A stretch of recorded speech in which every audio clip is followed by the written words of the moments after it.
بسم اللہ الرحمن الرحیم۔ السلام علیکم ورحمۃ اللہ وبرکاتہ۔ امید کرتا ہوں کہ آپ سب اللہ تعالیٰ کے فضل و کرم سے باخیریت ہوں گے۔ آج بھی ایک آپ کے لیے بہت خوبصورت کہانی جو ہے وہ سبق آموز کہانی جو ہے وہ لے کے آپ کی خدمت میں حاضر ہوا ہوں۔ امید کرتا ہوں کہ آپ اس کو ضرور پسند فرمائیں گے، اور جیسا کہ میں پہلے ایک ویڈیو میں بتا چکا ہوں کہ کہانی کے آخر میں جو ہے وہ اس کا لب لباب پیش کیا جاتا ہے کہ اس کہانی کا مقصد کیا تھا۔ تو مجھے امید ہے کہ آپ آخر تک اس کہانی کو ضرور سنیں گے اور اس سبق کو جو ہے وہ آپ ضرور سنیں گے۔ یہ کہانی ہے ایک عام آدمی، ایک دیہاتی کہہ لیں، اور ایک بادشاہ کی۔ بادشاہ نے جو ہے وہ بہت ہی خوبصورت عالی شان محل تعمیر کروایا۔ اتنا خوبصورت محل تھا وہ کہ جو بھی دیکھتا بس دیکھتا ہی رہ جاتا۔ محل کیا تھا؟ ایک جنت نما ٹکڑا تھا، جو بھی آتا وہ دیکھ کر ششدر رہ جاتا۔ مگر بادشاہ نے جو ہے وہ ایک عجیب و غریب شرط رکھ دی۔ بادشاہ نے کہا کہ جو شخص اس محل کو جو وقت متعین میں دوں گا اس وقت میں اس کو دیکھ لے گا، پورا محل اسے دے دیا جائے گا، اور جو اس متعین وقت میں اس محل کو نہیں دیکھ پائے گا اس کا سر جو ہے وہ قلم کر دیا جائے گا۔ بہت سارے نوجوان آئے، سر پھرے اس کو دیکھنے کے لیے کہ یہ کون سا چیلنج ہے، ضرور پورا کریں گے۔ لیکن جو بھی آیا وہ اپنی جان گنوا بیٹھا۔ وہ اس پورے وقت میں جو ہے اس کو دیکھ نہ پایا۔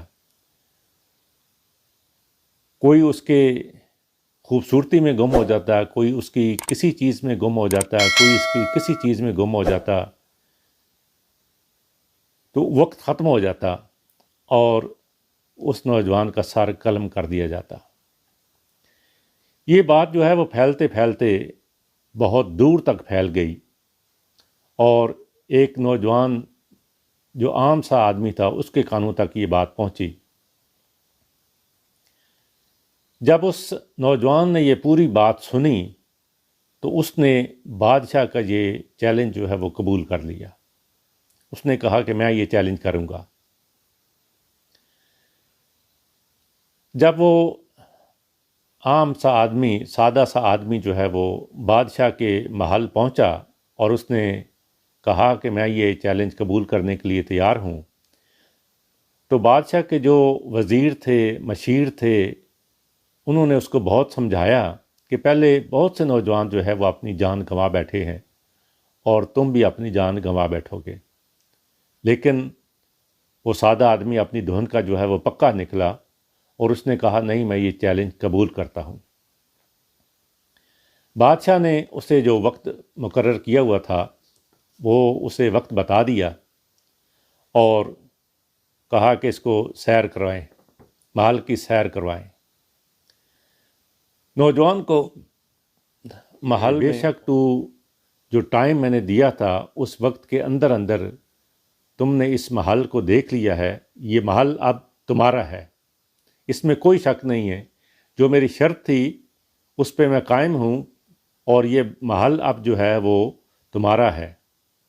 مگر یہ بات سمجھ نہیں آتی کہ وقت ختم ہونے سے پہلے تم نے اتنا خوبصورت محل جس کے در و دیوار، کیاریاں، باغات، حوض، تالاب، کمرے، رہائشیں اور دوسری اتنی جو ہے وہ خوبصورتیاں جو ہے وہ تم نے اتنے وقت میں جو ہے وہ کیسے ختم کر لی؟ جبکہ اس سے پہلے جتنے بھی لوگ آئے، کوئی اس کی خوبصورتی میں کھو گیا، کوئی اس کے باغ میں کھو گیا، کوئی اس کی کسی چیز میں کھو گیا، اور اسے وقت کا جو ہے وہ ہوش ہی نہیں رہا، اور وہ اپنا وقت بھی ختم کر چکے اور اپنی جان بھی گنوا چکے۔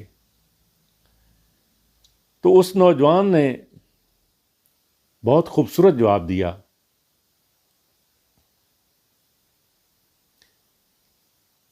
اس نے کہا کہ بادشاہ سلامت، مجھ سے پہلے جتنے بھی لوگ آئے تھے وہ بہت ہی بے وقوف لوگ تھے، وہ بہت ہی بیوقوف لوگ تھے جو اس محل کی خوبصورتی میں کھو گئے اور جانیں گنواتے رہے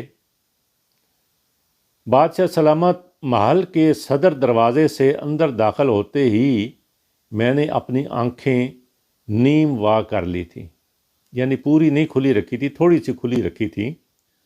اس سادہ سے آدمی نے جواب دیا کہ بادشاہ سلامت، مجھ سے پہلے جتنے بھی لوگ محل دیکھنے آئے تھے سب کے سب جو ہے وہ بے وقوف تھے، اور اپنی بے وقوفی کی وجہ سے وہ اپنی جانیں گنوا بیٹھے۔ بادشاہ سلامت محل کے صدر دروازے سے اندر داخل ہوتے ہی میں نے اپنی آنکھیں نیم وا کر لی تھیں، اور پورا محل جو ہے وہ آنکھیں بند کر کے دیکھ آیا۔ میں اتنا بے وقوف نہیں جو محل کی خوبصورتی میں کھو کر اپنی جان گنوا بیٹھوں۔ بادشاہ سلامت، اب یہ محل جو ہے وہ میری ملکیت ہے، اب اس کو میں جس طرح چاہوں گا، جتنا ٹائم لگا کے اپنی مرضی کے مطابق اس کو دیکھوں گا، کیونکہ یہ محل اب میرا ہے۔ دوستو، وہ محل جو ہے وہ ایک دنیا سے اس کو تشبیہ دی گئی ہے کہ وہ ایک دنیا ہے جس میں ہر آدمی جو ہے وہ کھو جاتا ہے، اس کی رنگینی میں کھو جاتا ہے، اس کی مختلف چیزوں میں جو ہے وہ اپنی کھو کر اپنی زندگی جو ہے وہ ختم کر دیتا ہے۔ اور کامیاب انسان وہ ہے جو اس دنیا سے گزر کر اپنے آپ کو بچا کر اپنی آخرت تک پہنچ جاتا ہے اور اپنی آخرت سنوار لیتا ہے۔ اس محل کو دنیا سے تشبیہ دی گئی کہ یہ دنیا ہے، اور اس سے بچ کے آپ نے اپنے آپ کو بچا کے اپنی آخرت تک پہنچنا ہے۔ تو یہی بات ہے کہ ہمیں اس دنیا کی رنگینی میں ہم نے اپنے آپ کو جو ہے وہ کھو کر اپنی زندگیاں تباہ کر لی ہیں۔ جس مقصد کے لیے اللہ تعالیٰ نے ہمیں اس دنیا میں بھیجا تھا، وہ اس مقصد میں ہم جو ہے وہ کامیاب نہیں ہوتے۔ تو دعا ہے کہ اللہ تعالیٰ ہمیں اس دنیا کی رنگینیوں سے بچا کر جس مقصد کے لیے اللہ رب العزت نے ہمیں اس دنیا میں بھیجا، اس میں ہمیں کامیابی اور کامرانی عطا فرمائے۔ انشاءاللہ پھر کسی نئی کہانی کے ساتھ، نئی ویڈیو کے ساتھ آپ کی خدمت میں حاضر ہوں گا۔ تب تک کے لیے اجازت دیجیے۔ اللہ حافظ۔ السلام علیکم ورحمۃ اللہ وبرکاتہ۔